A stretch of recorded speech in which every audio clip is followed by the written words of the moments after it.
The alarm screamed through the deep space monitoring station, cutting through the quiet hum of machinery like a knife. Console monitor Velthak jerked back from his console, his multiple arms shaking as the emergency signal burned bright red across his screens. This wasn't just any distress call. This was coming from the outer rim, from places where ships went to die. Velthak's breathing mask fogged up as he worked to decode the message. The transmission was weak, broken up by interference, but what came through made his blood run cold. Colony 779 was under attack.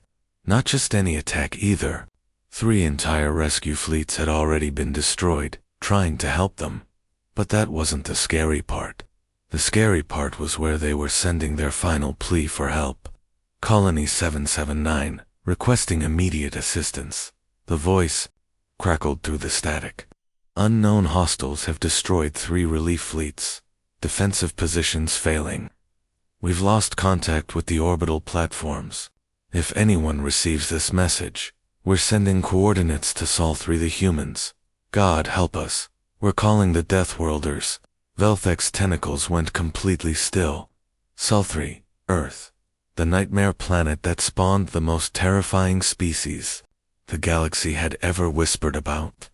Most people thought humans were just scary stories. Parents told their young to make them behave. Tales of bipedal monsters from a world so dangerous that simply surviving there turned you into an apex predator. The transmission flickered back to life, and another voice came through. This is Mining Supervisor Park, calling anyone who can hear this. The creatures, they're not like anything we've seen before. They absorb our weapons, learn from our tactics. They've broken through Sector 7. The main colony is surrounded. We have maybe 6 hours before they overrun our position completely. Park's voice was calm, professional, but Velthak could hear the fear underneath. Listen, whoever gets this message, don't come here. These things will destroy you too. But if someone knows how to reach the humans, if they're real, tell them. We tried to hold out. Tell them we believed in the old alliance, even if it was never official. The signal started breaking up badly. Through the static, Velthak could hear explosions in the background, shouting voices, the sound of structural collapse. They're in the lower levels now. Emergency bulkheads are failing. To anyone receiving this transmission, remember us. Remember. That Colony 779 stood its ground until the end. Velthak stared at his console in horror as the transmission cut to nothing but empty static. 3 rescue fleets destroyed. An entire mining colony about to be wiped out. And their final hope rested with creatures that might not even exist. He looked at the coordinates displayed on his screen. Sol 3 the Forbidden System. The place marked in red on every star chart, with warnings no sane pilot would ignore. But if the humans were real, if even half the stories were true, they might be the only ones capable of facing whatever was destroying everything in the outer rim. His hands trembled as he prepared to forward the message to Earth, deep underground, on Centauri Prime, where the most dangerous secrets of the galaxy were kept locked away. Librarian Quex descended into the restricted archives. The elevator dropped for what felt like forever, past layer after layer of security protocols, until it finally stopped at sub-level 57. This was where they kept the files that could start wars or end civilizations. Quex's eyes scanned the vault walls, looking for the section marked with biohazard symbols. His people, the Zenthari, had been keeping galactic records for over 3,000 years. In all that time, no species had ever been classified as dangerous as the ones from Sol-3. The file cabinet was locked behind 3 different security systems. As Quex input his clearance codes, he wondered if he was making a mistake. These records existed for a reason. Some knowledge was meant to stay buried. The first document made his skin crawl. Initial contact report, Sol System, 3rd planet. Species designation, human, origin, Class 12 Death World. Quex had to stop reading for a moment. Class 12 was the highest danger rating possible. Most Class 8 worlds could kill a visitor within hours. What kind of nightmare produced a Class 12 rating? He kept reading. Atmospheric composition toxic to 89% of known galactic species. Oxygen levels would cause cellular damage to most life forms. Gravity 2.3 times galactic standard, enough to crush most visitors immediately. Weather patterns include electrical storms with power outputs exceeding most planetary defense systems. Frozen water precipitation that can kill through temperature, exposure, and thermal variations ranging from cellular freezing cold to proton denaturing heat. But the planet itself wasn't even the worst part. The real horror was what lived on it. Humans demonstrate advanced pack hunting behaviors not seen since the extinct Vrek stalkers of Keplerati 8. Tool usage beyond normal parameters they create. Weapons from basic materials and modify their environment to serve as tactical advantages. Psychological warfare tactics include intimidation displays, strategic deception, and the deliberate creation of fear in enemy forces. Quex's hands shook as he turned to the next page. Combat observations. Humans fight with unprecedented coordination, while maintaining individual tactical flexibility. They demonstrate pain tolerance, exceeding medical understanding. Wounded humans often become more dangerous, not less. Recovery time from injuries that would permanently disable most species. 4 to 6 standard weeks. The most disturbing part came in a handwritten note scrawled in the margin by someone who had clearly witnessed human combat firsthand. The writing was shaky, as if the author's hand had been trembling. They sing while they fight.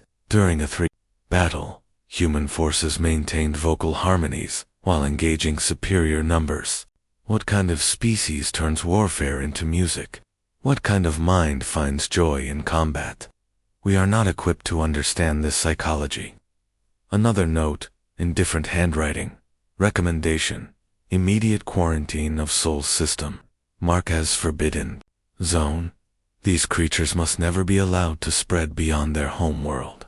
If they ever develop interstellar travel capabilities, the galaxy will face an extinction-level threat. Quex closed the file and sat back in his chair, his breathing apparatus working overtime. Now he understood why the Council had hidden these records. Humans weren't just dangerous.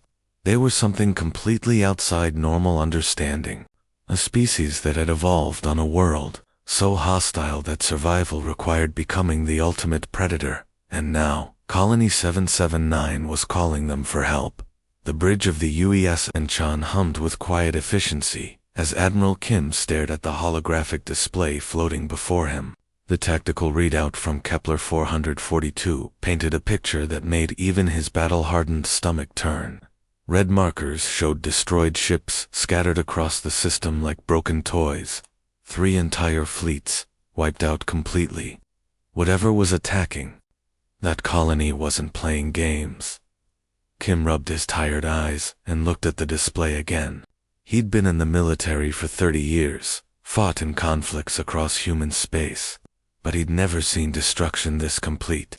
The alien attackers had methodically taken apart every defensive position, every escape route, every hope the colonists had of survival. Communications Officer Lee approached from her station, her face grim. "Sir, the Galactic Council forwarded this through back channels. Encrypted, coded, buried in routine trade communications. They're not officially requesting our help." That didn't surprise Kim at all. For the past 50 years, humanity had been the galaxy's best-kept secret. They knew about the other species, monitored their communications, watched their politics from the shadows. But as far as the galactic community knew, humans were either extinct or mythical boogeymen used to scare children. The United Earth Defense Force preferred it that way. It gave them a massive advantage. While other species fought with predictable tactics and limited thinking, humans had been studying, learning, preparing for the day they might need to reveal themselves. Kim looked around his bridge at the crew working at their stations. Young faces, most of them. They'd trained their whole lives for deep space combat, but always against theoretical enemies. Now they were about to face something real, something that had already proven it could destroy entire fleets. Sir, Lee, continued, the message specifically mentions that colonists are calling for help from Sol3 from us. Someone down there knows we exist. Kim nodded slowly.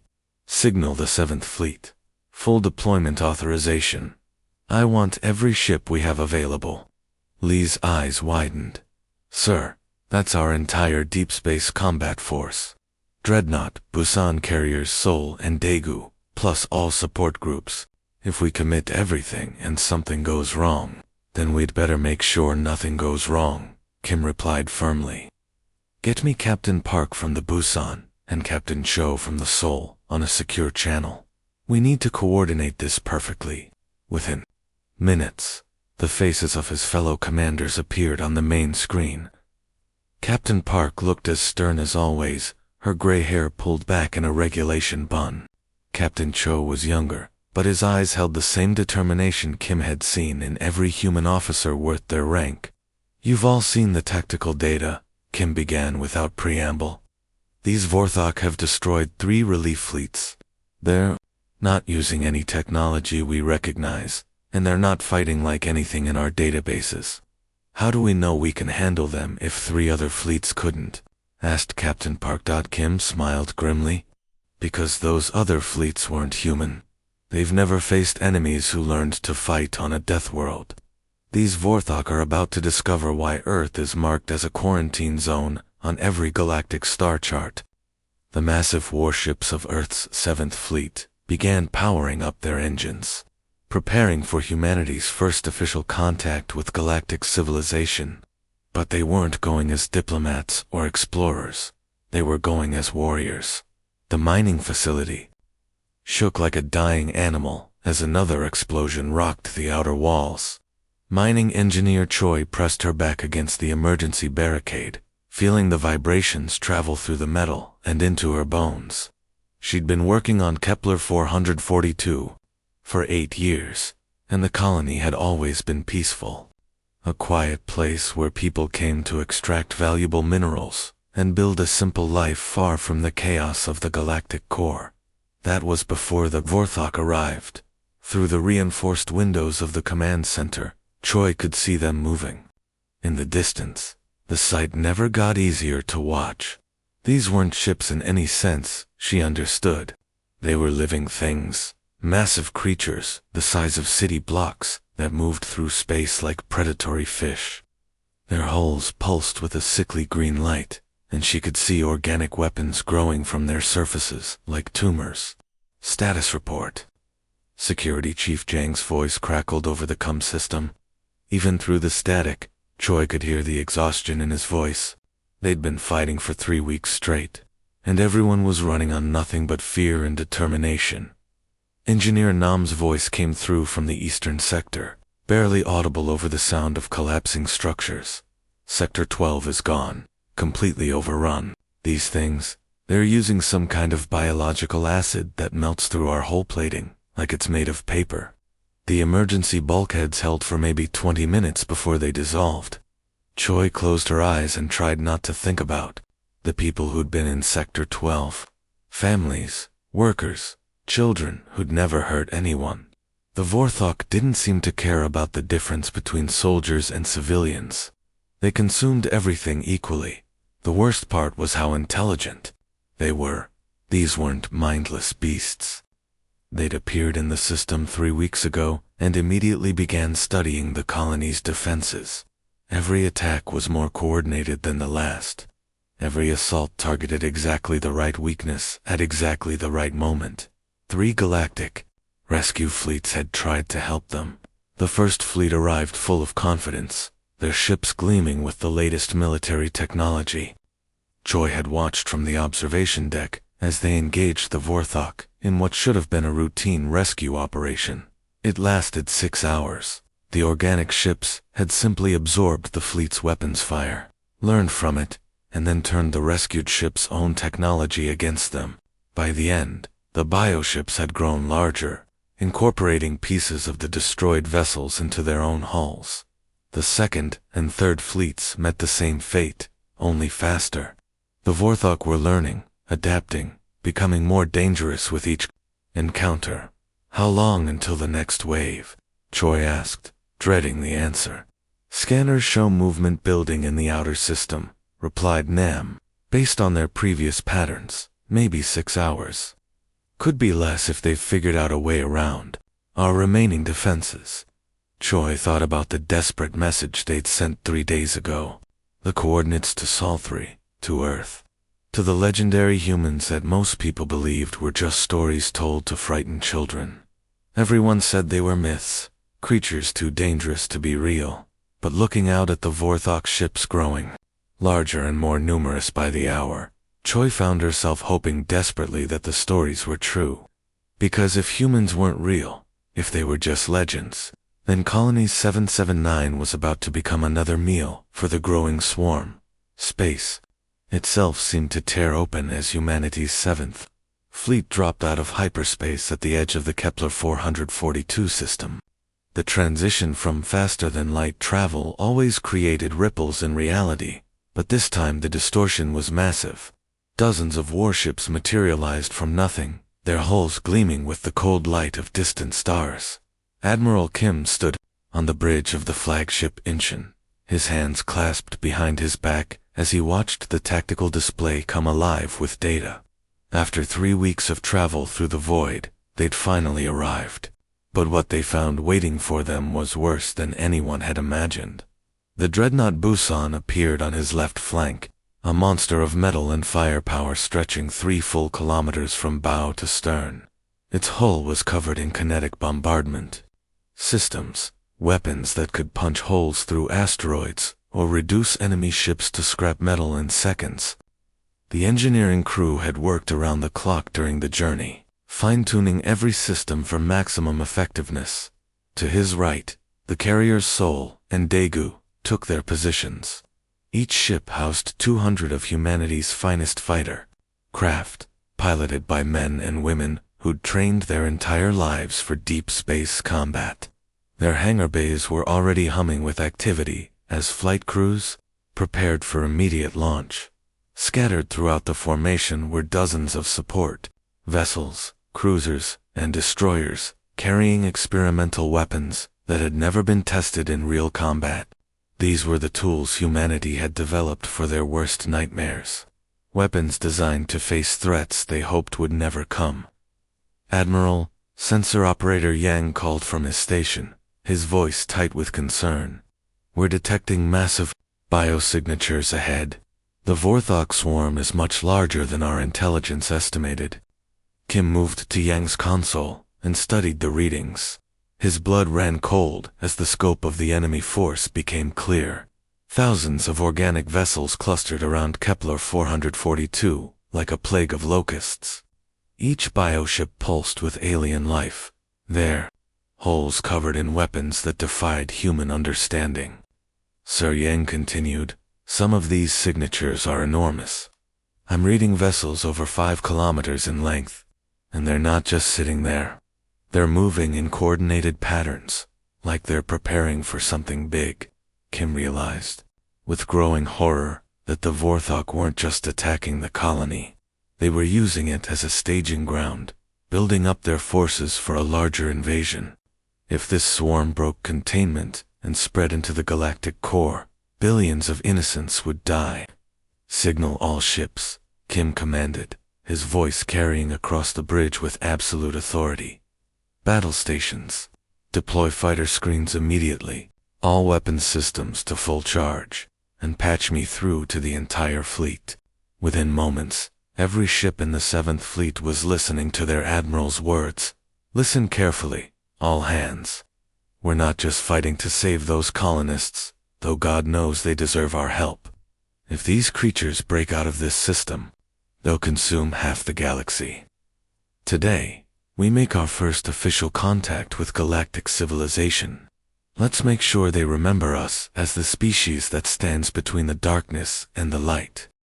The human fleet began its approach, weapons charging for humanity's first interstellar war. Deep within the writhing mass of organic ships surrounding Kepler 442, something ancient and terrible stirred. The Vorthok swarm mind was not a single creature but a collective consciousness spread across thousands of bioships, each one a living extension of a hunger that had consumed entire star systems. It had existed for millennia, devouring civilizations and growing stronger with each victory. But now, it felt something new. Something that made its vast intelligence pause in confusion. Strange vessels had appeared at the edge of the system. Their energy signatures completely unlike anything in the swarm's vast memory. These ships were geometric, artificial, built rather than grown. Most disturbing of all, they radiated a sense of purpose that the collective mind found deeply unsettling. Aboard the flagship Incheon, Admiral Kim watched through the main view screen as the alien formation began to respond to their presence. The bioships moved with eerie coordination, thousands of living vessels shifting position like a school of predatory fish. There was no chaos in their movement, no individual decision-making. Every ship moved as if controlled by a single, massive intelligence. "Sir, the formation is changing," reported Tactical Officer Yoon. "They're forming what looks like attack patterns. Multiple layers, designed to surround and overwhelm a smaller force." Kim nodded grimly. The Vorthok had probably used these same tactics against the 3 previous rescue fleets. Surround, overwhelm, consume. Simple and effective against conventional enemies. "Sir," Communications Officer Shin called out suddenly. "They're trying to communicate. The signal is coming through on multiple frequencies simultaneously." "Put it through," Kim ordered. The bridge filled with a sound that made everyone's skin crawl. It was like the chittering of a billion insects mixed with the whispers of the dead. Somehow, their translation systems managed to convert the alien noise into words, though the meaning was no less terrifying. "Unknown vessels, you will be consumed. Your biological and technological distinctiveness will be added to our collective. Your essence will strengthen the swarm. Resistance is futile. Surrender now, and your absorption will be swift." The bridge fell silent as the message ended. Kim looked around at his crew, seeing a mixture of fear and determination in their faces. These were good people, trained professionals, who'd never faced anything like this before. But they were human, and humans had been facing impossible odds since they first learned to walk upright on the African plains. "Send a response," Kim said calmly. Shin looked up from her console. "What should I tell them, sir?" Kim's expression hardened as he thought about the colonists trapped on Kepler 442, about the 3 fleets that had already been destroyed, about the billions of innocent lives that would be lost if this swarm spread beyond this system. "Tell them we're from Sol 3. Tell them we're here for our people, and tell them that resistance isn't futile for us. Resistance is what we do best. It's what makes us human." The message went out across space, carrying with it humanity's first official words to galactic civilization. But before the Vorthok could respond, Kim gave another order that would echo through history. All ships, open fire. The first shots of humanity's interstellar war lit up the void like artificial stars. The void between worlds transformed into a hellscape of light and destruction as 2 completely different philosophies of war crashed together. Space itself seemed to scream as energy weapons carved through the darkness and kinetic projectiles moved at speeds that bent physics to their will. The Vorthok bioships reacted to the human assault like a single living organism, their formations flowing and shifting in patterns that defied conventional military thinking. These weren't individual ships making tactical decisions. They were limbs of a vast creature that thought on a scale no human mind could truly comprehend. But Admiral Kim had spent 30 years studying warfare, and he'd prepared for exactly this kind of enemy. "All batteries, open fire." His voice boomed across the fleet communications. The dreadnought Busan responded first, its massive kinetic bombardment systems unleashing hell itself. Projectiles moving at significant fractions of light speed slammed into the nearest bioships, punching through their organic armor like bullets through paper. The alien vessels writhed in what might have been pain, their hulls bleeding strange fluids into the vacuum of space. But instead of dying, they began to adapt.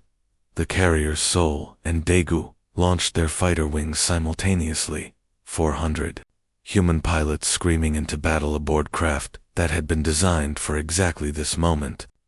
Each fighter was a masterpiece of human engineering, built not just for destruction but for the kind of creative chaos that only individual human minds could produce. Fighter Squadron Leader Park twisted her craft through a cloud of organic interceptors that looked more like flying jellyfish than proper military vessels. Her wingman, Officer Bay, stayed close to her port side, his weapon systems tracking multiple targets as they moved through the swarm. "These things are learning our attack patterns," Park shouted over the communications system as a bio anticipated her next move and nearly caught her with some kind of energy tendril. "Every pass we make, they get better at predicting where we'll be." Bay rolled his fighter into a maneuver that would have killed most alien pilots, pulling gravitational forces that only a human body could endure. "Then we changed the patterns. Remember what they taught us in advanced tactics. Adaptability beats adaptation every time." The human fighters began flying in ways that made no logical sense. They broke formation, reformed in impossible configurations, and attacked from angles that violated every principle of space combat. Where the Vorthok expected predictable military doctrine, they found creative chaos that their collective intelligence couldn't process fast enough back on the engine. Admiral Kim watched the tactical display with growing satisfaction. The bots were powerful, adaptive, and numerous, but they were also predictable in their very adaptability. They learned from patterns, which meant they could be confused by the deliberate absence of patterns. "Signal the Busan," Kim ordered. "Target their largest vessels with everything we have. Don't give them time to adapt to our firepower." The battle raged across the entire system, neither side able to gain a decisive advantage. But Kim wasn't worried. The Vorthok had faced 3 galactic rescue fleets and absorbed their technology, their tactics, their predictable military thinking. They'd never faced humans before, and humans had spent their entire evolutionary history learning to fight dirty, think creatively, and win against impossible odds. The real battle was just beginning. The space battle had been raging for 2 hours when Admiral Kim decided it was time to show the Vorthok what humans did best. While the alien bioships adapted to their long-range weapons and learned to counter their fighter tactics, Kim had been holding back humanity's most devastating weapon. Not their technology, not their ships, but the humans themselves. "Launch boarding pods," Kim ordered, his voice cutting through the chaos on the bridge. Hundreds of armored capsules shot from the human fleet like bullets from a gun, each one aimed at the largest Vorthok bioships. These weren't missiles or torpedoes. They were delivery systems for the most dangerous predators the galaxy had ever produced. Inside each boarding pod, human Marines sat in absolute silence, their minds focused on the task ahead. These weren't ordinary soldiers. They were the descendants of creatures that had fought saber-toothed tigers with nothing but sharpened sticks, that had survived ice ages and plagues and natural disasters that would have wiped out most species. Evolution had spent millions of years turning them into perfect killers. Marine Captain O felt her pod slam into the hull of a Vorthok bioship, the impact sending vibrations through her bones.